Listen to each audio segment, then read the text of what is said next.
આજે અમારા વક્તવ્યનો વિષય છે the school of environmental science.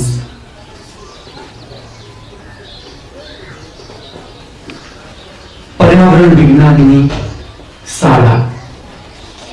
પર્યાવરણ વિજ્ઞાન જે ધર્મ સાથે જોડાય છે.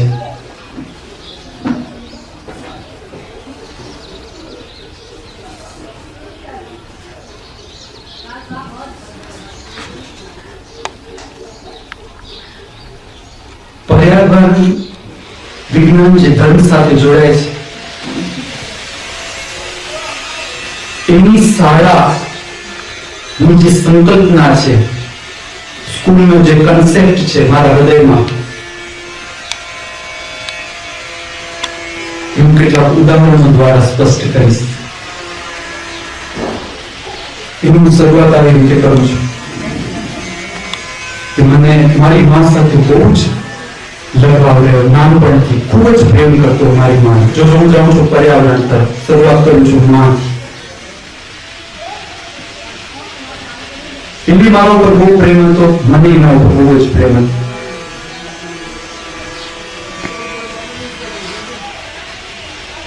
મારી એક ટેવ એવી હતી કે હું રાત્રે સૂવું ને એટલે મારી માં મારી બાજુમાં હોય મને ઊંઘ ના આવે. એના પેટ ઉપર હાથ રાખીને સૂવું, એકદમ ચીપકીને 10મા ધોરણ સુધી.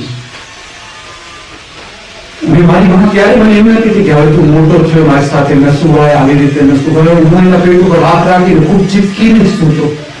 જયારે એવા મહેમાન ઘરે આવતા કે જેના છોકરા માથી અલગ સુવે તો મને એટલી નવાઈ લાગી કે એટલી ઊંઘ આવતી હશે માં વગર. પછી એવું સાંભળ્યું કે ફોરેનમાં છોકરાઓ અલગ સુવે, માનો અલગ હોય, પણ છોકરાઓની કેવી ઊંઘ આવતી.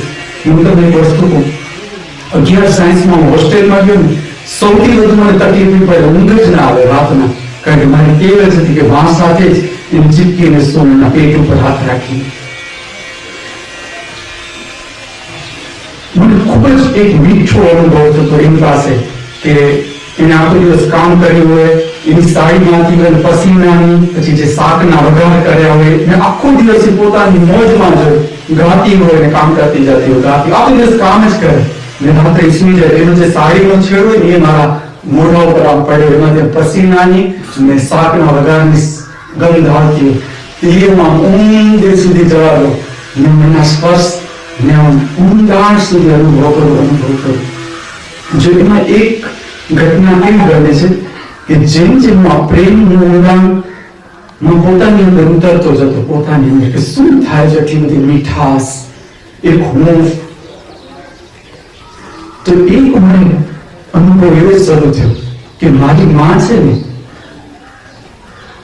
એ દ્વાર છે. પ્રેમ ક્યાંક બહુ ઊંડાણથી આવે છે. બહુ જ તમે કહ્યું કે સેકન્ડનો અનુભવ મેં કર્યો નાનપણમાં. જેમ જેમ મારી અંદર ઉતરતો જતો હતો, મેં સ્પર્શમાં અનુભવ કર્યો માના કે ના, પ્રેમ છે ને એનો સોર્સ બહુ ઊંડાણથી છે, માં દ્વાર છે. પછી મારી માને એક પ્રશ્ન પૂછતો કે જગદંબા એટલે શું? તો બહુ નાનો હતો ત્યારે. તો મારી માં એટલું જ કહેતી કે આખા જગતની માતા. તો મને એ હાથમાં ત્રિશુળ લઈને વિક્રમ બધા ડરે. મને બહુ નવાઈ લાગતી કે મારી માં છે એ કોઈ દિવસ મારો ઉપર હાથે નતો ઉપાડે કે કોઈ દિવસ મને વળગીએ નહીં હોય. મને જે જગતની માતા છે એટલી વિકરાણ હોઈ શકે, આવી ડરામણી હોઈ શકે કે મને એમ લાગતું હતું. જયારે માનું સ્વરૂપ હું સમજાવીશ નવરાત્રીનું ત્યારે હું સ્પષ્ટ કરીશ. અત્યારે હું લઈ જાઉં છું પર્યાવરણ તરફ. તો મારો અનુભવ એવો થયો કે ના, મારી માં દ્વાર જ છે. પ્રેમ ક્યાંક બહુ જ ઊંડાણથી આવે છે. હવે એક ઘટના એવી બની કે વચ્ચે વચ્ચે એવું થતું કે મારી માં મારાથી દૂર જતી રહે કોઈ કામ માટે, તો મારે એકલા રહેવું પડતું. એમાં એક અનુભવ મને એવો થયો, એ સમયમાં એક ફિલ્મ બહાર પડી, ગીત ગાતા ચલ, અને એમાં રવિન્દ્ર જૈનના ગીત સંગીત. અને હું તમને કહું કે રવિન્દ્ર જૈન છે ને એ હું તમને કહી દઉં કે સાચા અર્થમાં ઇનબોર્ન કવિ, બરાબર, જન્મજાત કવિ જ છે. એની પ્રકૃતિ છે ને અને જન્મજાત સંગીતકાર. સંગીત એના હૃદયમાં છે, કવિતા એના હૃદયમાં છે.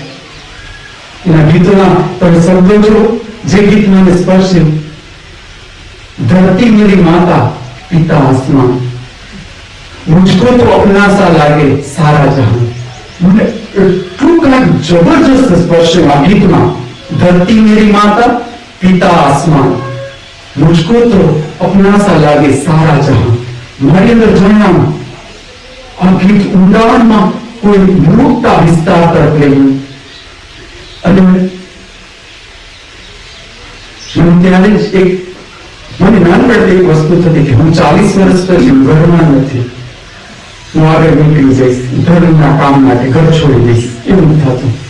હું ખુલ્લામાં નીકળી જઈશ. તો બરાબર આ જે ગીતના શબ્દો છે ને, એ મારી અંદર ભવિષ્યની જે મારી યાત્રા છે એ સ્પષ્ટ કરાવતા કે ના, હું એ અનુભવમાં નીકળી જઈશ, તે આખા જગત સાથે મારો સંબંધ થઈ જાય. અને જ્યારે મેં ઘર છોડ્યું, હું ખુલ્લા આકાશ નીચે આવી ગયો, ધરતી નીચે આવી ગયો, સંબંધ રહિત. મેં આ જ ગીત અનુભવ્યું, આજ કે ના, માતૃત્વ દરેક જગ્યાએ છે. જ્યારે મેં મારી માં ને પાર કરી લીધી, મારી માનો પ્રેમને પાર કરી લીધો મારી અંદર, અને જ્યારે હું ખુલ્લા આકાશ નીચે આવી ગયો, ખુલ્લી ધરતી નીચે આવી ગયો, મને ક્યારે એમ લાગ્યું નહીં કે માતૃત્વ ઘટ્યું. મેં માતૃત્વને વધારે ઊંડાણમાં જોયું, મેં માતૃત્વને વધારે, મેં પ્રેમને વધારે ઊંડાણમાં અનુભવ્યો. હું જે જગ્યાએ ગયો મને એવો જ પ્રેમ મળ્યો. મને ક્યારે એમ નથી કે ના, હજુ મારી મા પાસે જઈ આવું, એનું મોઢું જોઈ આવું. હું ગયો ખરો, એની પાસે ગયો ખરો, ઘરમાં ગયો પણ ખરું, જેને મને લાગતું કે જેની મારી મદદની જરૂર છે, કે હજી એ કોઈ સાથે મારું હાજર રહેવું જરૂરી છે, ત્યાં રોકાઈ આવ્યો. પણ મેં જોયું કે ના, હું પાર થઈ ગયો. આ આખી માં છે ધરતી. તો રવિન્દ્રજી આ જ અનુભવ, રવિન્દ્રજી ખૂબ દુઃખમાંથી પસાર થયેલા છે. હું તમને કહી શકું, મેં મારી રીતે વાંચ્યું કઈ નથી, જે મારું દર્શન છે હું તમને કહું કે આ એનો અનુભવ છે કે એ કેટલી જગ્યાએ એવી રીતે રોકાયા છે જેમાં હાથમાં કાંઈ જ નથી, કોઈ પૈસો નથી. જેમ કાલે આપણે ચગલુની મેં કવિતા વાંચી સંભળાવી, તો ચગલુની અનુભવમાંથી પસાર થાય છે કે જર્ની વિધાઉટ નો મની. તો મેં પણ જોયું ખાવાનું મળ્યું ન મળ્યું, કપડા મળ્યા ન મળ્યા, પણ માતૃત્વ પ્રેમ અસ્તિત્વનો એમાં ક્યાંય કોઈ ઘટાડો નથી. મારો વિશ્વાસ ક્ષણે ક્ષણે વધતો ગયો. મને સંન્યાસી સમજાતો ગયો કે શું કામ સંન્યાસીના હાથમાં કાંઈ પણ રાખવાની ના પાડે, શું કામ મહાવીર અપરિગ્રહને એટલું મહત્વ આવે. એટલા માટે કે તમે પ્રતિપળ એક શ્રદ્ધામાં, એક વિશ્વાસમાં રહી શકો, પ્રતિપળ તમે પ્રેમના ઊંડાણમાં જઈ શકો. જો તમે પર્યાવરણ ઉપર લાવશો તો ધરતી માટે આ પ્રેમનો અનુભવ જરૂરી છે. જ્યારે આપણે એમ કહીએ છીએ પર્યાવરણની રક્ષા, ત્યારે તમારું પ્રકૃતિ સાથે, ધરતી સાથે આ જોડાણ છે આપણું માતૃત્વનું. ધરતીની માતા કહેવામાં આવી, જે આપણી પાલન પોષણ કરનાર છે. નાનો હતો ને વિજ્ઞાન ભણતો એવું કહેવામાં આવે ને, નિર્જીવ ને સજીવ હું મારી અંદર જોશું. મેં તો કઈ નિર્જીવ જોયું જ નહીં આ જગતમાં. કોઈ પણ વસ્તુનો મારો નિર્જીવ હોવાનો અનુભવ જ નથી. તો હું ધરતીને જોતો કે ધરતીમાં તમે શું એમ કહો છો કે નિર્જીવ છે, જેની અંદરથી આટલા વૃક્ષો પેદા થઈ જાય, હું તમે નિર્જીવ કહેશો? કે જે પૃથ્વીમાંથી આવું અનાજ આવે, આપણે ખાઈએ, અને જેમ જેમ તમે તમારા ઊંડાણમાં જશો, તમે આ વસ્તુ અનુભવશો કે હા, આપણે ખરેખર ધરતી માતા છે, એના ખોળામાં આપણી પાલન પોષણ કરનારી છે. કે પેલા શરૂઆતમાં તો ખાલી વાર શ્લોક જોયો, પણ પછી તમારો અનુભવ થવા માંડ્યો કે ના, માતા જ છે. માતૃત્વ આ જગતમાં બધી છે, અને માતૃત્વનો સોર્સ ક્યાંક ઊંડાણમાં છે. હું સોર્સના સંપર્કમાં આવવા માંડ્યો કે ક્યાંથી પ્રેમ પ્રગટ થાય છે અસ્તિત્વ. મેં આસમાનની પિતા સમાન જ જોયું, ક્યાંય પણ ગયો મારી સુરક્ષા રહી ગઈ. જંગલમાં બેઠો, ઝાડ નીચે બેઠો, અને જે આ રીતે નીકળ્યું છે બધાનો અનુભવ છે કે કોઈને સંભાળ્યા દરેક જગ્યાએ.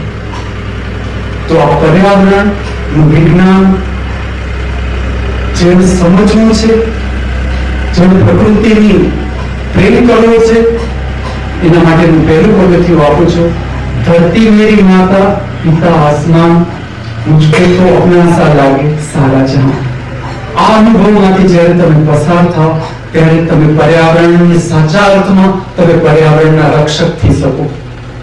અને મને ખૂબ જ એક ભાવના રહેતી, જે હું તમને કહું કે મને જગતના જ્યારે હું ગરીબો જોતો ત્યારે મને એમ થાય કે ગરીબ રહે જ કેમ મનુષ્ય?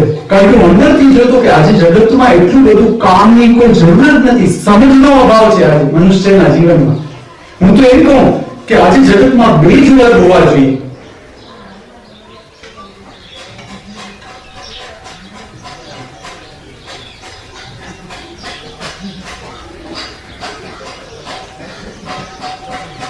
સમૃદ્ધ અને પરમ સમૃદ્ધ। એક જેને આત્મજ્ઞાન પ્રાપ્ત કરી લીધું પરમ સમૃદ્ધ, એક જે લોકો હજી આત્મજ્ઞાન પ્રાપ્ત કરવા તરફ જઈ રહ્યા છે સમૃદ્ધ। ગરીબ આવું ન જોઈએ। ગરીબી કલંક છે મનુષ્ય જાત ઉપર, ધર્મ ઉપર। ગરીબ રહે જ કેમ કોઈ? મારો મુખ્ય વિષય ઉપર પર્યાવરણ રક્ષા। બીજો એક અનુભવ છે જે પ્રાણીઓ સાથે સંબંધિત છે। તો નાનો હતો ત્યારે મને કૂતરા બહુ જ ગયું, એટલે હું તમને જો એટલું સુધી કહું પ્રેમ કેવી વસ્તુ છે। હું નાનો હતો કોઈ પણ, એટલે મારી મા પછી હું એ ગરુડાને લઈ બાજુમાં નામ ગરુડું લઈને સુઈ જાવ, એટલે ઉઠે ને તો એ ખબર પડે આમ ગરુડાને લઈને સૂતો છે, ઉપર બોલવું ઉડ્યું એટલે લઈને બહાર લઈ જાય એમ। પણ હવે લઈને જ શું ગમે એટલા ફાજીવાળા કૂતરાઓ પ્રેમ કરું તો મને તો ક્યારે કોઈ સ્કિનની તકલીફ થઈ, ખૂબ જ મને પ્રેમ કૂતરાઓ। હું કૂતરાઓ સાથે જે લોકો મને જોયો છું એવી રીતે રમતો, જેમ કૂતરા કેમ દોડે એકબીજાની પાછળ, એમ જ એ લોકોને પકડું, લોકોના મોઢામાં મારું માથું નાખું। મેં આજ સુધી એક કૂતરા એમને ગળકું નથી કરાય, એક કૂતરા। હું એ લોકો મારો હાથ પકડી લે રમતમાં, જેમ કે રમત કરતા કરતા મારો હાથ આમ ખેંચે છે, હું આખે આખો હાથ એના અંદર ધરાવું મોઢામાં, એને ઉપકા જેવું થાય, ઉલટી જેવું થાય, મારો હાથ છોડી દે તો કોઈ મને ગળકું ન કરાય। હું એ લોકો સાથે એવી જ રીતે રહું જેવી રીતે એ લોકો અંદર અંદર રહે। જ્યાં સુધી મારા ઘૂંટણ સારા હતા હું દોડી શકતો, એ લોકોને એવા જ દોડવા મારી પાછળ, હું એ લોકોની પાછળ એવો જ દોડ્યો એમને પકડવા માટે। કૂતરા સાથેના પ્રેમની વાત। પછી ફરતો ફરતો ગિરનાર ગયો। ગિરનારનો મારો એક અનુભવ હતો, એને પ્રાણી સંગ્રહાલય જોવા માટે ગયો। મને સિંહ એકદમ ગમે નાનપણથી, બહુ જ પ્રેમ મને સિંહ માટે। તો મેં તેનું વૃદ્ધ સિંહ જોયો પાંજરાની અંદર। મને પાંજરામાં પ્રાણી જોવું ને મને અસલ પીડા આવે એ લોકોની પાસે। હું એ લોકો સાથે વાતચીત કરું તો જો હું તમને કહું કે અમારા વચ્ચે એક ભાવાત્મક સંબંધ થયો એ સિંહ ને મારા વચ્ચે થોડી ક્ષણોમાં। તો હું છે ને અંદરથી પ્રાર્થના ઉઠે મારા માંથી, જો આજે હું પૃથ્વી ઉપર મારા શબ્દો પ્રગટ કરી દઉં છું તમારી વચ્ચે, જો આગળ શું થાય છે। હું સિંહને પ્રાર્થના કરું કે હું જાણું છું કે તારો આ જગ્યા ઉપર શું રોલ હતો, ધર્મમાં શું તમારી સાથેનો પ્રયોગ હતો, કે જે જગ્યા ઉપર નેમિનાથે દીક્ષા લીધી, એવા અનેક સંતો જેમાં સાધના કરી ગિરનારના જંગલોમાં ડુંગરમાં, એ જગ્યામાં તમારો શું રોલ હતો એ મને ખબર છે। પણ મને એકદમ દુઃખ છે તારા માટે કે હું તને પાંજરામાંથી છોડાવી શકું એમ નથી આજે। એના આંખમાં દેશના પાણી જ જાય સિંહના આંખમાં। અમારા બે વચ્ચે ભાવનાત્મક સંબંધ સ્થપાઈ ગયો ને અંદરથી મારે આ તો શબ્દો તમને કહું છું, પણ એ જે ફિલિંગ્સ હતી એ આ પ્રકારની હતી કે હું તમારા લોકો માટે આજે કાંઈ કરી શકું એમ નથી। હું મનુષ્યમાં એવી સમજ પેદા કરવા માંગુ છું કે ભય છે ને એ આપણી અંદર છે। સાપમાં ભય નથી, આપણે સાપને મારી નાખી છે। આપણે એ સમજવાનું છે કે હજી ભય છે મારી અંદર, સિંહમાં કોઈ ભય નથી। સિંહ તો બહુ ઉચ્ચ કક્ષાનું પ્રાણી છે। અને પ્રયોગમાં તો એ પણ જયારે ગિરનાર ફર્યો ત્યારે મને ખ્યાલ આવ્યો કે જે ગિરનારની આધ્યાત્મિક ઉર્જા છે પ્રયોગ હિમાલયનો જે ધર્મ સાથે સંબંધ છે એ પ્રકારનો પ્રયોગ સંતોએ કિન્નારમાં કરવાનો પ્રયત્ન કર્યો. હવે જો એટલે જ આજે રાજ્ય વ્યવસ્થા છે ધર્મથી છૂટી પડી ગઈ. મને દુઃખ એ છે કે મનુષ્ય નાના ધર્મ પંથોમાં વેચાઈ ગયો અને શું સુખ કોને પામ્યું છે? તમે આટલા પંથો કર્યા, ભેદભાવ કર્યા, એકબીજાથી છૂટા પડીએ. તમે જે પૃથ્વીનો અર્થ છે, આપણે ધર્મશાળામાં આવ્યા છીએ. 4 દિવસ આપણે અહીંયા રહેવાનું છે, 5મા દિવસે અહીંયાથી નીકળી જવાનું. તો તમે મનુષ્ય વચ્ચે કેટલું વૈમનસ્ય છે. અને ધર્મના નામ મને ખૂબ દુઃખ થતું કે ધર્મ ઝઘડા માટે હોઈ શકે. મને પહેલો જ પ્રશ્ન આ થતો કે ધર્મ તો આગળ પણ તમે કીધું કે એક કલાસ છે કે જે મનુષ્ય સાથે ભાવનાત્મક સંબંધથી જોડશે, પ્રાણીઓ સાથે જોડશે, મનુષ્યને પર્યાવરણ સાથે જોડશે. તો પ્રયોગ શું હતો કે જો તમારી સાચી નિડરતા શું છે, જ્યારે તમે ધ્યાનમાં ઉતરવા જાઓ છો ત્યારે તમે સમજી લો કે તમને ખબર છે કે ગમે ત્યાંથી સિંહ આવી શકે, વાઘ આવી શકે, કોઈ પણ હિંસક પ્રાણી આવી શકે, હુમલો કરી શકે. અને જો એ સંતો પ્રાપ્ત કરી લીધું એમાં પરમ જ્ઞાન, ક્યાં એકે સિંહને માર્યો, જો તીર્થંકર છે ચલો જંગલમાં જ ગયા, કયા કોને માર્યો? મહાવીરના પગમાં સાપ કરડી ગયો. કારણ થોડું સાપને મારવાનું ઉદાહરણ છે કે મહાવીર સાપને મારનાર. આપણે ભૂલ જો હું તમને સ્વનિરીક્ષણ કહું છું એટલા માટે કે આપણે શું કરીએ છીએ, દોષ બીજા ઉપર જ નાખ્યા કરે છે કે આ આમ કરે છે કેવું મૂકી, જો આમ કરે છે કેવું પીડા છે. નથી. દરેક પર્યાવરણનો ઘટક અરીસાનું કામ કરે છે. સાપ આવે છે ને ડર લાગે છે તો ડર મારી અંદર છે. આપણે સાપને મારવાથી મારો ડર નહીં જાય. આખો પ્રયોગ નિર્ભયતા ઉપર હતો. અને જો ધર્મની યાત્રા, ધ્યાનની યાત્રા નિર્ભયતા સાથેની યાત્રા છે. જેને પણ કરે છે જાણે છે કે પોતાની જાણવું એ બહુ મોટી તાકાત છે. જો તમે પોતાની વૃત્તિમાંથી ઉપર ઉઠો તમને ખબર પડશે કેટલી મોટી તાકાત, હિંમતની જરૂર છે. તો આ પ્રયોગ સંકળાયેલો હતો ગિરનાર સાથે. અને હું એવી જગ્યાઓમાં રોકાયો કે જ્યાં એવા ઉદાહરણો છે કે આરતીનો સમય થાય મંદિરમાં ને સિંહ આવી જાય અને જે એના ત્યાં રહેતા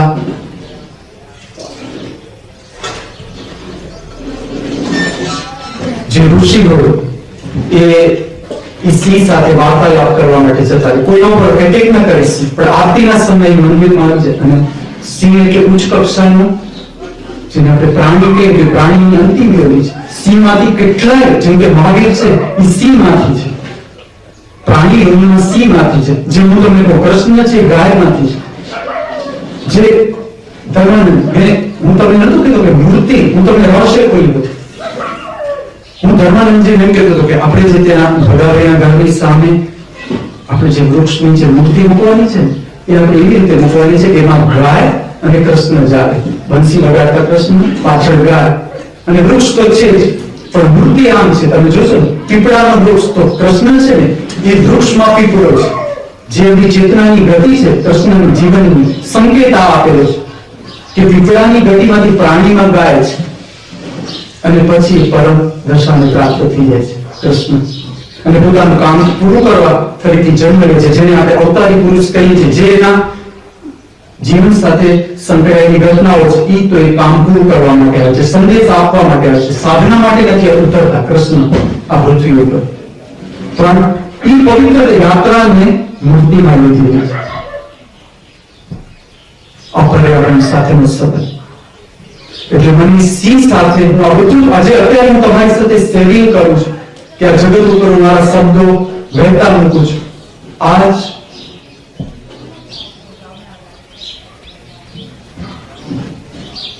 વાર્તાલાપ મારા સિંહ સાથે છે અંદરથી. બધા જ રહસ્ય ગિરનારમાં પ્રગટ થવા માંડ્યા. કે આખો ગિરનાર મુદતના આ જાતની છે.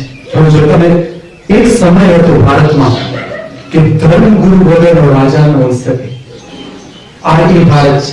કારણ કે જ્યાં આટલા પ્રબુદ્ધ પુરુષ થાય તો બની જ ન શકે રાજ્ય વ્યવસ્થા પ્રબુદ્ધ પુરુષના ગાઈડન્સ વગરની હોય.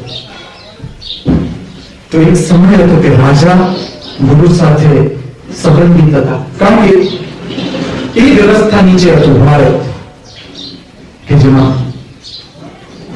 બ્રહ્મચર્યાશ્રમ, ગૃહસ્થાશ્રમ, વાનપ્રસ્થાશ્રમ, છેલ્લે સંન્યાસાશ્રમ, આ રીતે જીવને પૂર્ણ મુક્તિ તરફ લઈ જવાની રીત હતી ભારતમાં. તો દરેક રાજા જે રાજ્ય વ્યવસ્થામાં છે એટલે ગૃહસ્થાશ્રમમાં છે, તો એ સંન્યાસાશ્રમ જે ગુરુ છે એની સાથે સંબંધિત રહેતા. હવે જો ગુરુ છે એ છે વનમાં છે, રાજાની પાસે માર્ગદર્શન માટે જશે કે આ પ્રકારની સમસ્યાઓ છે. ગુરુ એટલે જેને બધી જ અવસ્થાઓ પાર કરીને આવે છે. એટલે સાચા અર્થમાં જેને ગૃહસ્થ જીવન સાચા અર્થમાં પૂર્ણ રૂપથી પાર કરેલું છે, પૂરેપૂરા અનુભવો લઈને આવે છે ધર્મમાં, એ ધર્મને ખૂબ ઊંચું કામ કરશે મારી દ્રષ્ટિ. જે લોકો સંસારમાંથી પૂરા અનુભવ સાથે આવે છે ધર્મમાં, એ ધર્મને પણ એટલું ઊંડાણથી જાણશે. તો જો રાજ્ય વ્યવસ્થા પછી જયારે ભારતની એવી સ્થિતિ આવી કે બહારની પ્રજાઓના આક્રમણો થયા, રાજ્ય થયા, આટલું ઠીક, રાજ્ય વ્યવસ્થા અલગ થઈ ગઈ અને જે પ્રબુદ્ધ પુરુષ હતો એનું જ્ઞાન છૂટું પડી ગયું. હું તમને એક વસ્તુ કહું, તમે શિક્ષણ નો અર્થ છે જીવન જીવવાનું જ્ઞાન. શરીર ટકાવવું એ તો માત્ર એમનો 1% ભાગ છે જ્ઞાનનો. કારણ કે જે નાશવંત છે, જેનું ભવિષ્ય એ તમે ટકાવીને શું કરશો? હું તમારી દ્રષ્ટિ સ્પષ્ટ કરીશ કે શરીર પાર કરવા માટે છે, શરીર ટકવા માટે નથી. ભૂલ ત્યાં થાય છે આપણે શરીરને છેક સુધી ચોટીને બેઠા છીએ, એ તો આપણી ભૂલ છે.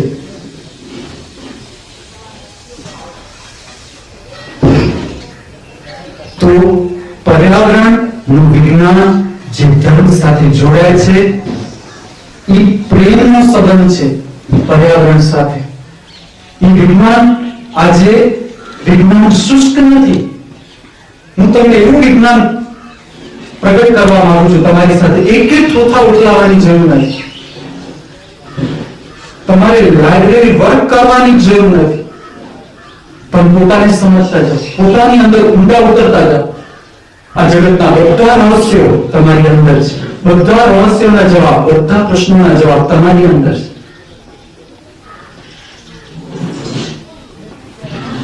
હું જયારે અહીંયા આવે ને ત્યારે એક વસ્તુ જોતો, અને બધે છે જ આજે જે ઘોંઘાટનું પ્રદૂષણ છે સવારથી, એમ કે મંદિરો વચ્ચે, મંદિર મસ્જિદ વચ્ચે જેટલા ધર્મ સ્થાનો છે એની વચ્ચે એક સૂક્ષ્મ હરીફાઈ છે. એક જણો મોટો લાઉડ રાખશે, બીજો એનાથી મોટો, ત્રીજું મંદિર એનાથી મોટો સામ. અને હું જયારે અહીંયા આવ્યો ત્યારે હું જોતો કે કેટલાક દિવસો આખી રાત, પૂર્ણિમા જેવી રાત હું જો ખાલી ભજન ચાલ્યા કરે છે. પછી જે લોકો મારા સંપર્કમાં આવતા થયા એમને હું સમજાવું, અને મને એમાં ઘટાડો જોવા મળે છે. જોઈએ કે કેટલી હદે આ વાત સાચી. હું એ લોકોને સમજાવું કે એ લોકો મને એમ કે અમે 24 કલાક અમે આખી રાત ભક્તિ કરી છે. હું એને એમ કહું કે જો તમારી ભક્તિ કરવી છે ને, લાઉડ સ્પીકરનો ઉપયોગ કરવો ને, તો મેક્સિમમ 1 hour, મેક્સિમમ કલાક. જો આ વાત પર્યાવરણ વિજ્ઞાન કે જે ધર્મ સાથે જોડાયેલું છે એના સાથે બહુ ઊંડી ઘટના છે, સમજો. હવે 45 મિનિટથી જો તમે વધુ લાઉડ સ્પીકરનો ઉપયોગ કરો છો ધર્મ સ્થાન માટે, તો એસ્ટ્રલ એનર્જી, સૂક્ષ્મ વિદ્યુત જે અગત્યની છે સાધક માટે, તમે આજે સાધના કરશો, પોતાને જાણવાનો પ્રયત્ન કરશો, તમારી અંદરથી તો સૂક્ષ્મ વિદ્યુત પેદા થશે જ, પડે એક્સટર્નલ સૂક્ષ્મ વિદ્યુત તમારા સંપર્કમાં આવશે. તમે આપણે જ્યારે સ્કૂલ ઓફ સ્પિરિચ્યુઅલ સાયન્સ હું તમને આગળ સમજાવીશ તેના પર જે ઘટના કહીશ કે એક વ્યક્તિ એવી ભાવદશામાં આવે છે કે મારે મર્ડર કરવું છે. તમે ભાવદશામાં આવ્યા કે મર્ડર કરનાર જેટલા આત્માઓનો ભટકાવ છે તમારી આજુબાજુ, તમારું ચિત્ત ઘેરાવા માંડશે એ આત્માઓથી. તમારે જે પ્રકારનું કૃત્ય કરવું છે એ પ્રકારના કૃત્ય કરનાર આત્માઓ તમારી આજુબાજુ પ્રગટ થશે. તમારી ઓળખ તેવા આત્માઓથી ઘેરાતી જશે. જેમ કે તમારે ઊંચું કામ કરો છો, કોઈને મદદ કરે છે, ઊંચા પ્રકારના આત્માઓ તમારા સંપર્ક શરૂ કરશે. હવે જ્યારે હું તમને કેમ કહું છું કે ફર્સ્ટ ફ્લોર થી મોબાઈલ બંધ કરી દો, તમને અત્યારે ખ્યાલ નહીં આવે. જેમ જેમ તમે ઊંડાણ જશો આ ક્ષેત્ર આખું મોબાઈલ રેડ કરી દો. તમારે મોબાઈલ નો ઉપયોગ કરવો છે, પાછળ જતા રહે. કારણ કે આ જગ્યામાં તમે મોબાઈલ કરશો, વિચિત્ર અસરો શરૂ થશે.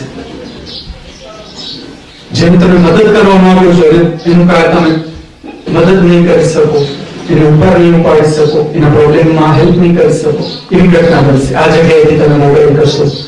કારણ કે આ એસ્ટ્રલ એનર્જીનું સ્થાન છે, જે જગ્યાએથી તમને ધર્મનું જ્ઞાન પ્રગટ થાય છે. મારામાંથી કોઈ બોલે છે, તમારામાંથી કોઈ સાંભળે છે. તો આ જે સૂક્ષ્મ વિદ્યુત છે એ 45 મિનિટથી કલાક, આનાથી વધારે ધર્મ સ્થાન ઉપર લાઉડ સ્પીકર નો ઉપયોગ થાય તો નુકસાનકારક. તો હા, પર્યાવરણ સાથે જોડાતી વાત છે. કારણ કે એનાથી વધારે જો લાઉડ સ્પીકરના તરંગો મૂકવામાં આવે તો વનસ્પતિ છે, પ્રાણીઓ છે, તમને એમ લાગે છે કે વનસ્પતિ પ્રાણીમાં શું છે? હું તમને એટલે સુધી કહું કે તમે કૂતરાઓ કાઢી નાખો, તમારા ઉપરની આગ તો વધી જશે. કૂતરાઓ છે કેટલી એવી વસ્તુઓ છે કે જે ખેંચી જાય છે અને એના કારણે તમે કેટલી આફતોમાંથી બચી જાઓ છો. જેમ જેમ તમે અભ્યાસમાં ઊંડા ઉતરતા જશો તમને આ વસ્તુઓ નાની નાની સમજાય. આવા તો નહીં રહસ્યો છે પણ જે કેટલું અગત્યનું છે હું તમને સમજાવું. પર્યાવરણ એટલે શું જરૂર છે એનું વિજ્ઞાનની સંન્યાસીએ કે જે ધર્મ તરફ જતા હોય, મુક્તિના માર્ગે જતા હોય, એને સમજવાની અને જ્ઞાન આપવાની શું જરૂર છે? હવે તમે સવાલ છે, સવારે હવે તમે આખી રાત લાઉડ સ્પીકર ચાલુ જ રાખો છો. હું તમને કહું, પર્યાવરણ તમને હેલ્પ નહીં કરે.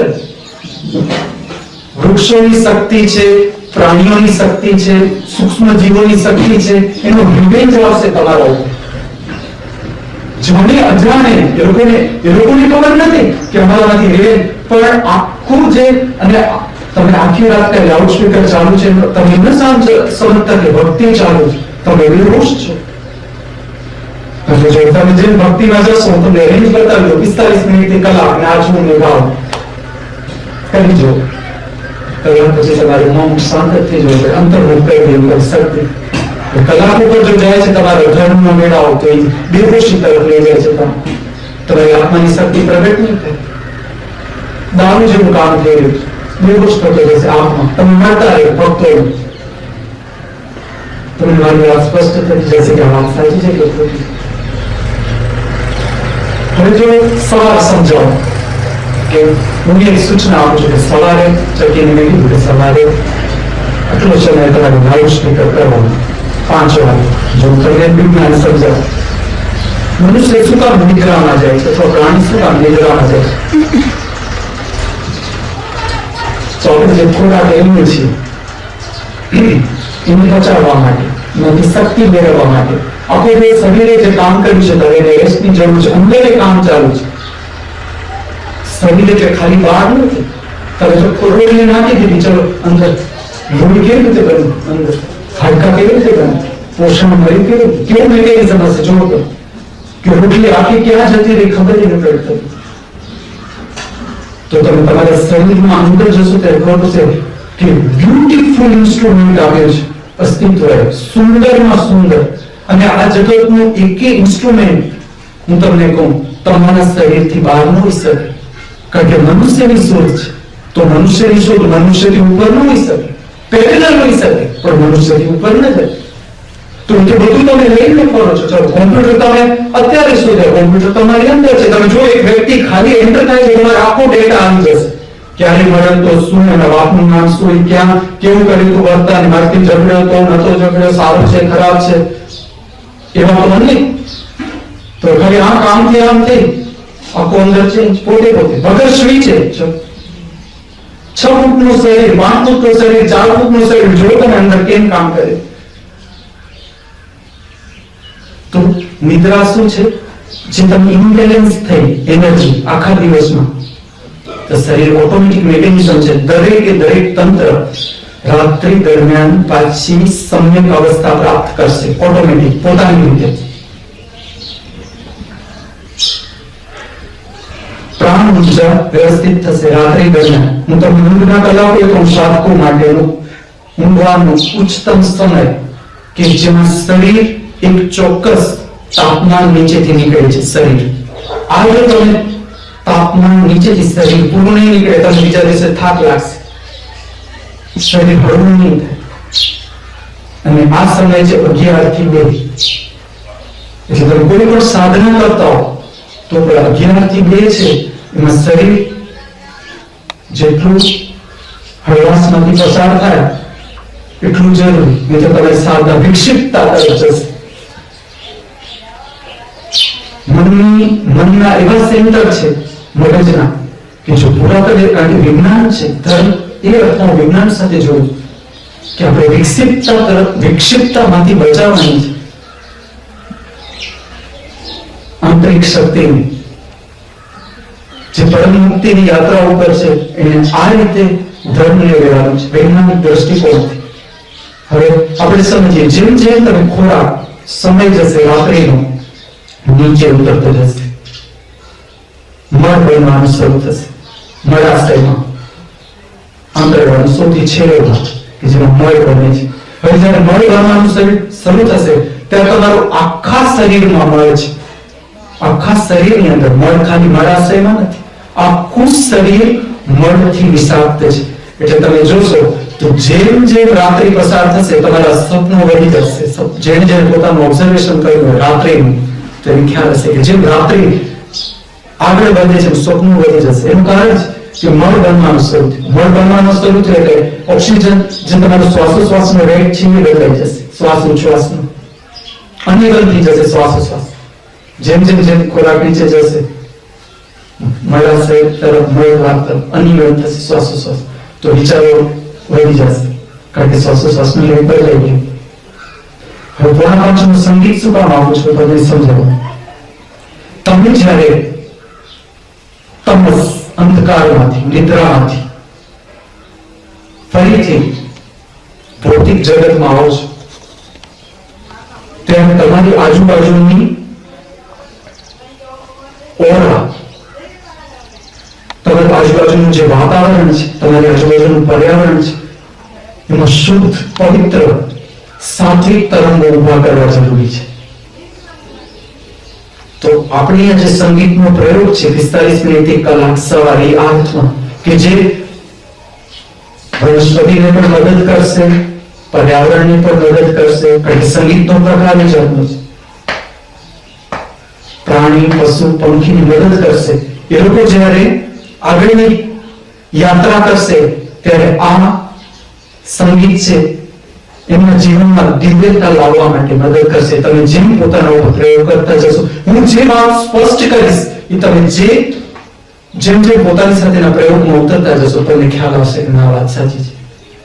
કારણ કે એ સમય છે 5 પછી સાચા અર્થમાં તમારે સાધકે પથારીમાં રહેવું યોગ્ય નથી. એને નિદ્રામાંથી બહાર આવી જવું જરૂરી છે. તો જ્યારે તમે નિદ્રામાંથી બહાર આવો છો ત્યારે સાત્વિક સંગીતના તરંગો તમને મદદ કરી શકે. પણ એ સંગીત એવું હોવું જોઈએ જે તમને અંતર્મુખ કરે. એ સંગીત જો તમને બહિર્મુખ કરે છે, બહાર ખેંચે છે શક્તિ, તો એ ઉપયોગી નથી. એટલે ચોક્કસ પ્રકારનું એક સંગીત છે, શ્લોક છે, મંત્રો છે, મંત્રોચ્ચાર છે કે જે તમારી શક્તિને અંતર્મુખ કરે છે. તમે અનુભવ કરો ને જે સંગીત છે એનો અનુભવ કરો સવારે, જે પર્યાવરણ સાથે જોડાય છે, પર્યાવરણની રક્ષામાં મદદ, પર્યાવરણને ઉપાડવામાં મદદ, સાધકની સાધનાને ઉપાડવામાં મદદ કરે. પણ એનો સમય છે 45 મિનિટથી કલાક જ લાઉડ સ્પીકર. એનાથી વધારે થયો તો એડવર્સ ઇફેક્ટ છે, ઊંધી અસર છે. તો આ રહસ્ય છે પર્યાવરણના વિજ્ઞાનને સમજવાના કે જે ધર્મ સાથે સંબંધિત છે.